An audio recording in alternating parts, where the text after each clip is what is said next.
Além do Betis, o Oberdan nos passa que tem um outro clube inglês que teria sondado, mas que não teve o nome revelado. Sobre o Betis eu diria o seguinte, se porventura o Betis chegar assim para tentar comprar, fazer uma proposta ou algo assim, o Grêmio precisa usar o rival como exemplo.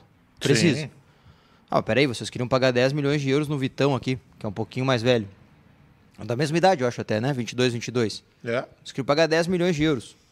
Quanto é aqui o Gustavo? Não, qual é a diferença? O Gustavo tem, eu acho que talvez tu não vai equiparar os 10 porque não, tecnicamente né? Até porque o dinheiro não tem como. O outro é titular e tal, já é conhecido da base, já passou por Europa. Mas se os caras querem pagar 10, 5, 6... Eu acho que eu já vou além, eu iria bater num 7 para eles dar uma chorada e matar em 6. Pode ser. Tem um detalhe nisso, que o zagueiro ele matura mais tarde, né? Então a gente às vezes trata da mesma forma coisas que são diferentes. O zagueiro ele não vai com 20, 21 anos ser titular absoluto, a não ser que ele seja um fenômeno, a não ser que ele seja um cara muito acima da média, tipo o que não é o caso do... Tipo o Vitor Reis do Palmeiras. Não é o caso do Gustavo Martins, mas ele é um bom jogador. E tu vê que a cada mês que passa, a cada experiência que ele vai tendo, ele vai melhorando. Eu não venderia o Gustavo Martins, tá? Eu acho que se ele fica mais um ano no Grêmio, tu pega esses 10 milhões que tu quer por ele. Eu acho que atrapalha ele muito lesão, você acaba se machucando muito. E teve um jogo, acho que foi com o Atlético Mineiro, que a gente estava ganhando de 2-0, lembra que ele é expulso? A volta da Arena. A volta da Arena. Que ele puxa o... E aí nós tomamos a virada depois no final 3-2. Mas ali eu acho que até não era para expulsão. Eu também acho que não, mas é que eu ia chegar nesse outro ponto. Ele é um cara que ele tem que... Ele precisa estar mais concentrado em tudo. Porque quando tem que acontecer alguma coisa errada, acontece com ele. O Gustavo Martins, acho que ele é um bom zagueiro que está ficando pronto, ainda não está. E para mim, o grande ponto a ser trabalhado, e isso sim é lapidado, é ele não achar que é o Beckenbauer. Isso. Quando ele bota na cabeça, que é zagueiro, né? Quando ele bota na cabeça, eu sou o zagueiro, humilde, simples, que vim da base do Grêmio e tal, ali ele vai bem. Quando ele pensa que é o Beckenbauer, teve aquele Grenal da final do Gauchão, ou foi o da... Enfim, um dos Grenais aí do Gauchão, em que ele acaba... O Grenal da ida que nós perdemos, que ele ganha a posição porque o Gemerson tinha sido expulso no jogo anterior, ele quis sair jogando, cara, perdeu bola na frente da área, ele fez um péssimo jogo. Ali é de encostar alguém com ele e dizer, menino, tu não é o Beckenbauer, calma, segura o balanço. Quando ele bota na cabeça que ele é um zagueiro com limitações, eu acho que ele vai muito bem. E ele tem duas coisas muito valorizadas para um zagueiro, tá? Jogo aéreo ofensivo. E sim, a principal função do zagueiro é zagueirar, sim.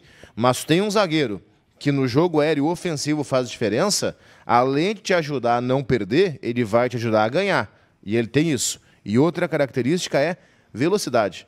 Para um cara de 1,92 m, que é o caso dele, é difícil ter um zagueiro com esse porte que tenha velocidade. E ele tem. Acho que esse é um ponto principal, viu, Diogo? O Gustavo, ele precisa entender, e outros zagueiros da base do Grêmio também precisam entender, que zagueiro é zagueiro.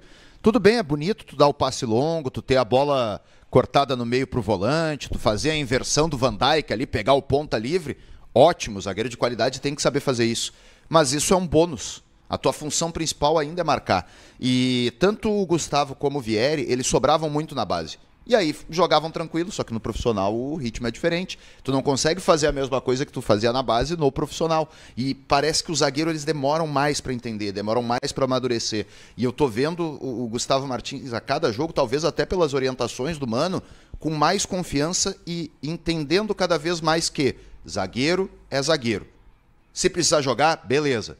Mas é um bônus, não é a tua função principal. Eu tenho um temor se vender o Gustavo Martins, um temor real, assim.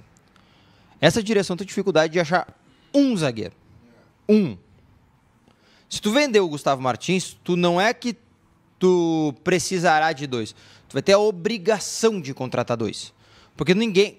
Bom, vamos lá. Os últimos 6 meses não vão puxar o menino Luiz Eduardo para ficar no grupo, formando grupo ali. A gente sabe que não vai acontecer. Tá?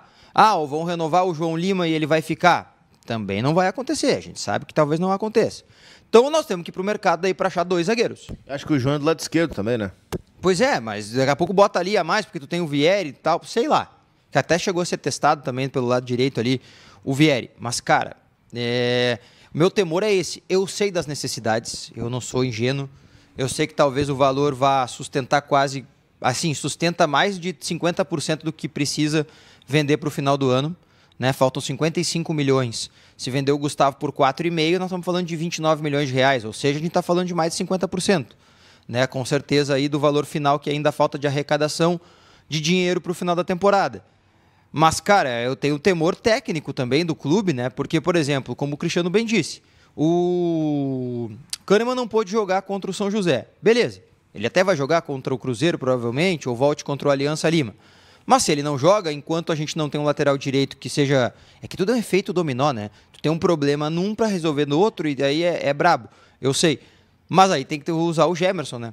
Que a gente sabe que é insuficiente. Isso aí, Então, o problema, o Serrote já está à disposição, né? Não, então, é que a gente não tem um lateral direito, então daí o Gustavo Martins tem que continuar jogando. É que tá, o motivo do Gemerson ter... O motivo não do é Gemerson... implicância, tu viu ele contra o São José? Não foi bem o Serrote contra o São José no segundo tempo. Mas tudo bem, eu não acho ele mau jogador, eu gosto dele. Mas o motivo do Gemerson ter jogado não é porque o Kahneman estava mal.